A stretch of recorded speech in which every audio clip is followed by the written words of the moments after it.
Student, अब आपके class 12th में 5.1 का क्वेश्चन नंबर 23 इसने कहा है fx एक फंक्शन दिया हुआ है, डिस्कस करना है ऑल पॉइंट ऑफ डिसकंटिन्यूटी। यानी कि यदि फंक्शन कॉन्टिन्यूअस नहीं है, पहले तो देखना पड़ेगा हमें कि कॉन्टिन्यूअस है कि नहीं है।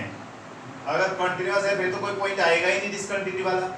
अब हम देख लेते हैं, वैसे तो हम इसको ऐसे भी कह सकते हैं कि x लेस देन पर हमें क्या दिया हुआ है, sin x अपॉन x दिया हुआ है। यानी कि sin x अपॉन x भी ऑल वैल्यू पर, ऑल रियल वैल्यू पर क्या होता है, डिफाइन होता है, कंटीन्यूअस होता है। भाई कोई भी वैल्यू रखो, ये वैल्यू देगा तो डिफाइन और कंटीन्यूअस होता है। और x प्लस 1 भी क्या होता है, x ग्रेटर देन, हमें x ग्रेटर देन 0 पर हमें क्या दिया हुआ है, फंक्शन x प्लस 1 दिया हुआ है, तो इस पर भी क्या होगा, पक्का पक्का डिफाइन और कंटीन्यूअस होगा। तो इसका मीन्स हमारे पास कोई भी ऐसा पॉइंट नहीं है जिस पर किसके लिए, डिसकंटिन्यूटी के लिए। अब हम देखते हैं इसे करने का तरीका वही रखते हैं जो पहले से रखा है। हम पहले क्या कर लेते हैं, f0 की वैल्यू निकाल लेते हैं। f0 पर कौन आएगा, ये वाला आएगा, 0 के इक्वल टू तो ये वाला फंक्शन है, तो यहाँ पर क्या आएगा x प्लस 1। f0 पर कौन आएगा, x प्लस 1। या पहले लिख लो at x is equal to 0। जब 0 पर लेंगे तो फंक्शन कौन आएगा, फंक्शन की वैल्यू आ जाएगी x प्लस 1। भाई 0 तो यही है ना, 0 का इक्वल टू लगा हुआ है साइन, तो हमारे पास f0 की वैल्यू निकाल लेते हैं। f0 की वैल्यू क्या है, 0 प्लस 1, तो बेटा क्या आ गया, 1 आ गया। अब हम लेफ्ट हैंड लिमिट लेते हैं, तो लेफ्ट हैंड लिमिट में क्या आएगा, लेफ्ट हैंड लिमिट में तुम्हें पता ही है क्या आता है, limit x tends to 0 minus, और 0 से माइनस पर कौन सा फंक्शन है, ये वाला फंक्शन है, यहाँ लिख देते हैं हम fx। नेक्स्ट में करते हैं limit x tends to 0 minus, और 0 माइनस पर फंक्शन है sin x अपॉन क्या है भाई, x है।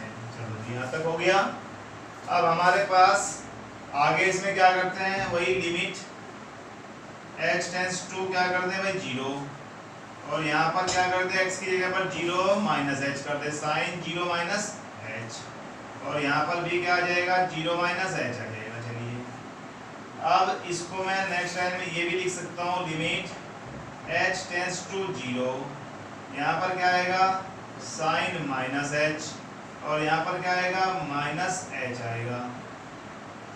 अब बेटा एक बात का ध्यान रखो, अगर यहाँ h टेंड्स टू 0 को कर रहा है तो माइनस h भी कर सकते हैं हम, यहाँ माइनस h कर दें तो कोई फर्क नहीं पड़ेगा। माइनस h भी किसको टेंड्स करेगा, माइनस साइन h को ही करेगा।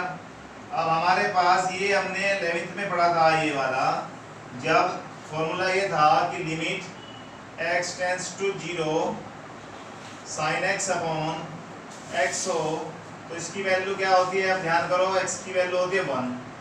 क्या होती है इसकी वैल्यू 1, तो हमें यहाँ पर क्या रख देना है, इसके स्थान पर क्या आ जाएगा, 1 आ जाएगा भाई। तो इसका हमारा लेफ्ट हैंड लिमिट की वैल्यू भी 1 आ गई।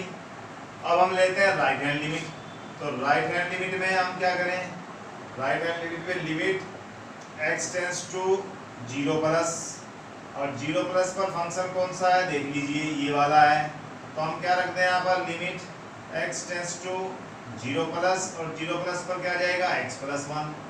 हमें नेक्स्ट में क्या करना है, लिमिट h टेंड्स टू 0, और यहाँ पर क्या कर देना है, 0 प्लस x के स्थान पर 0 प्लस h, और 0 प्लस h प्लस 1 हो जाएगा भाई।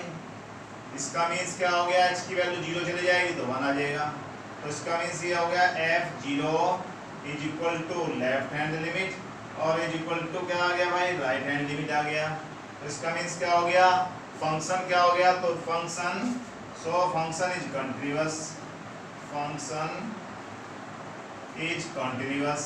परंतु वो क्या कहना चाह रहा है, फंक्शन क्या हो गया भाई, कंटीन्यूअस हो गया। फंक्शन क्या हो गया, कंटीन्यूअस हो गया, परंतु क्या कहना चाह रहा है, उन्हें पूछा कोई पॉइंट बताना है, तो कोई भी पॉइंट नहीं है, there is no point of discontinuous, there is no point, कोई भी ऐसा पॉइंट नहीं है, नो पॉइंट फॉर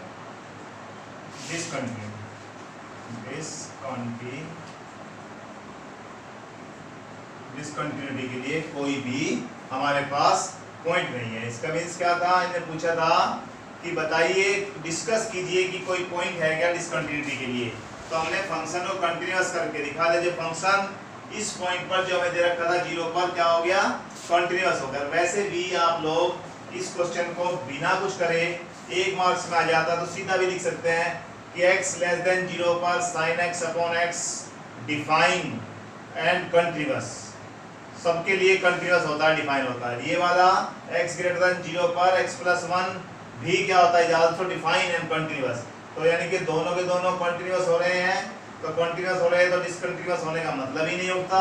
जब डिसकंटिन्यूअस नहीं हो रहा है तो इसका मतलब किसी भी पॉइंट पर यह फंक्शन डिसकंटिन्यूअस नहीं होने का। तो हमने इस तरीके से कर दिया। इस तरीके से करने पर क्या जाता है, फंक्शन कोई भी, देयर इज नो पॉइंट, कोई भी एनी पॉइंट, कोई ऐसा पॉइंट नहीं है जिस पर ये फंक्शन डिसकंटिन्यूअस हो।